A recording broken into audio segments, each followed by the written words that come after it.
So, మొన్నటి నుంచి గూడా మనము రెమెడీస్ అయితే ఎన్నో వీడియోస్ ఉన్నాయి మన దాంట్లో. కాకపోతే నేను పర్టిక్యులర్ ఏంటంటే సబ్జెక్ట్ మీద ఎళ్దాము.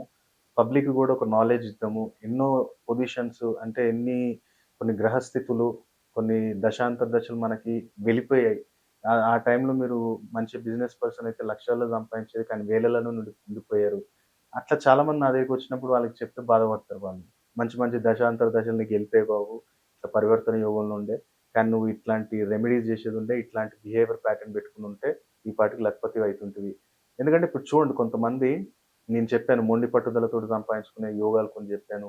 సడెన్‌గా వచ్చే మనీ రైజ్ గూడా చెప్పాను. కొన్ని వీడియోస్ నేను టక టక 5 మినిట్స్ వీడియోస్ జేస్తున్నాం మనం. ఎందుకంటే ఆ యోగాలని ఎట్లా ట్రిగ్గర్ చేయాలి? ఎలా యాక్టివేట్ జేసుకోవాలి? ఎలాంటి బిహేవియర్ ప్యాటర్న్ మనం ఉంచుకోవాలనేది తెలుసుకోవాలి మనం. కాబట్టి ఇవాళేంటంటే చాలామంది నన్నడగటము, గురువుగారు ఓ వ్యక్తొచ్చాడు. నాకన్నా వెనకనే వచ్చాడు. నాకన్నా ఓ 3, 4 ఇయర్స్ జూనియర్. కానీ వాడు వచ్చిన దాంట్లోకెళ్ళి టక టక టక టక టక ఆడ పొజిషన్ ఎక్స్ట్రార్డినరీ లెవెల్‌కెళ్ళిపోయింది అంటే, నేను చాలా జాతకాలు జూసాను. వాటిలలో కొన్ని పొజిషన్స్ నేను జెప్తాను. రవి పొజిషన్ గాని ఇలా ఉంటే, వాళ్ళు తప్పకుండా వారి యొక్క తెలివితోటి షార్ట్ టర్మ్‌లో మంచి పేరు ఒక కంపెనీలో గాని, ఎక్కడైనా సరే గాని ఒక షార్ట్ టర్మ్‌లో మంచి పేరు ప్రఖ్యాతి తెచ్చుకుంటారు. ఆ కాంబినేషన్ ఏంటిదో వాళ్ళు తెలుసుకుందాం. సో, ఫస్ట్ ఆఫ్ ఆల్ లగ్నం అయింది మేష లగ్నం అనుకుందాం. ఇది లగ్నం మేష లగ్నం అయిందనుకుందాం. ఎగ్జాంపుల్.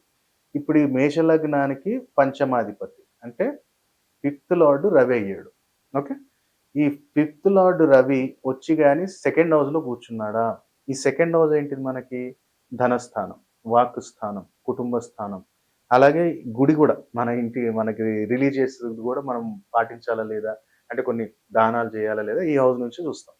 సో, ఇక్కడ ఫిఫ్త్ లార్డ్ అయ్యి ఇక్కడ సెకండ్‌లో కూర్చున్నాడు.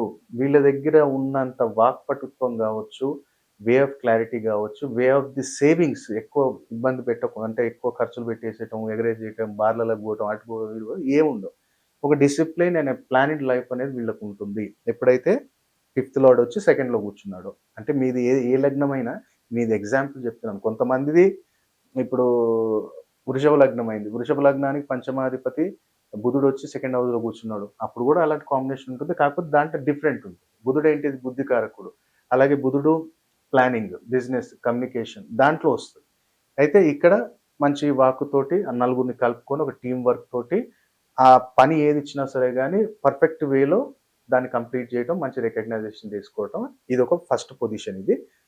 సెకండ్ పొజిషన్ వచ్చేసి ఫిఫ్త్ లార్డ్ వచ్చి సిక్స్త్‌లో గాని, కన్యా రాశిలో గాని కూర్చున్నాడా? అంటే పంచమాధిపతి అయి ఆరో ఇంట్లో కూర్చోవటం. ఆరో ఇంట్లో బుధుడు, రవి మిత్రులే గాబట్టి ఇక్కడ కూర్చోవటం వల్ల ఏమవుతుంది? రోగ, రుణ, శత్రు స్థానము. అలాగే ఇక్కడ మనం ఏంటిది లోన్స్ గాని, ఏదైనా సరే గాని, ఇప్పుడు ఎంత పెద్ద కాంపిటీటర్ వీడి ముందు ఎంత పెద్ద ప్లానింగ్ ఏది చేసినా సరే గాని, దానికి 2 అడుగులు వీడు ముందే ఉంటాడు తప్ప, వీడు వెనక ఉండటం జరగదు. సో, వీడేం చేస్తాడు, ఆ స్ట్రాటజీ అనేది ముందే ఆలోచించేసుకొని ఎదుటి వ్యక్తిని రీడ్ చేయగలుగుతాడు. ఆ మైండ్ సెట్ ఏంటి ఆ వ్యక్తిది. ఆ మైండ్ సెట్‌కి తగ్గట్టు బిహేవ్ చేసుకుంటూ, వాళ్ళనందరిని తొక్కుకుంటూ వీడు ముందుకెళ్ళిపోతాడు. ప్రమోషన్, ఇంక్రిమెంట్ అన్నీ టక టక టక టక కొట్టేసి ఒక టాప్ పొజిషన్‌లోకెళ్ళి కూర్చుంటాడు.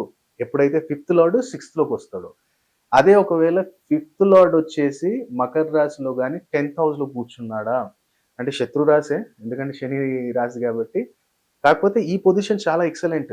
కమ్యూనికేషన్ స్కిల్స్, టాలెంట్ అలాగే నాలెడ్జ్, అలాగే మనకి రిలేషన్‌షిప్ వీటిలకందరికి సంబంధించిన వ్యక్తొచ్చి 10థ్‌లో కూర్చున్నాడు అంటే ఇంక తిరుగులేదు. ఈ పని దగ్గర వీడెంత డెడికేటెడ్‌గా ఉంటాడు అంటే డిసిప్లిన్ లైఫ్‌లో మకర రాశిలో ఉన్నప్పుడు అంటే పంచమాధిపతి దశమంలో వచ్చినప్పుడు ఏంటంటే వీళ్ళ లైఫ్‌లో వీళ్ళు అనుకున్నది మాత్రం 102% రీచ్ అవుతారు. వాళ్ళల్లో ఎక్కడ గాని వెనకకి తిరిగి చూసే అవసరం ఉండదు. ఏ ఫీల్డ్‌లోకెళ్ళినా సరే, నువ్వు ఏ ప్రాజెక్ట్ ఇచ్చినా సరే గాని, దాన్ని 100% వాడు 100% దాని మీద పెట్టి, దాన్ని 100% దాన్ని ఒక టాప్ లెవెల్‌లోకి తీసుకెళ్తాడు. వీళ్ళు మంచి మంచి ఐఏఎస్, ఐపీఎస్ గవర్నమెంట్ సెక్టార్‌లో కావచ్చు, లేదా పొలిటీషియన్స్ నేను చాలా మందిని ఇట్లా చూసా. ఎందుకంటే కమ్యూనికేషన్ అండ్ మన వృత్తి కారకంలో ఆ కమ్యూనికేషనోడొచ్చాడు. సో, వీళ్ళ మైండ్ ఎంత షార్ప్ ఉంటదంటే, వీళ్ళు ఆలోచించుకొని పెట్టేసుకుంటారు. నెక్స్ట్ 10 ఇయర్స్‌లో నేనెక్కడుండాలి అనేది వీళ్ళు మైండ్‌లో సెట్ పెట్టుకున్న వ్యక్తులుంటారు ఇలాంటి జాతకంలో. కాబట్టి ఈ పొజిషన్ గూడా థర్డ్ పొజిషన్ ఎక్సలెంట్ అన్నమాట. కాబట్టి ఇలాంటి కాంబినేషన్స్ ఉన్నాయా?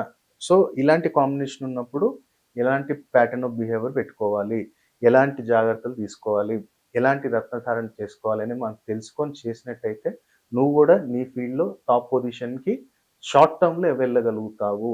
కాబట్టి ఇలాంటి పొజిషన్స్ నేను చాలా మందిని చూసాను. సడెన్‌గా వస్తారు. షార్ట్ టర్మ్‌లో ఒక మంచి పొజిషన్‌కెళ్ళిపోతారు. అసలు అది ఎవడు ఎక్స్‌పెక్ట్ చేయడు. ఆ పొజిషన్‌లో అట్లా ఉండిపోతారు. కాబట్టి ఇలాంటి కాంబినేషన్ ఏమైనా ఉందా? మీరొకసారి చెక్ జేసుకోండి. తప్పకుండా ఇలాంటి కాంబినేషన్ ఉంటే, ఆ కాంబినేషన్ ఎలా యాక్టివేట్ చేయాలనేది తెలుసుకున్నట్టయితే, తప్పకుండా మీ లైఫ్‌లో గూడా మీరు ఒక టాప్ పొజిషన్‌కి షార్ట్ టర్మ్‌లో వెళ్ళగలరు.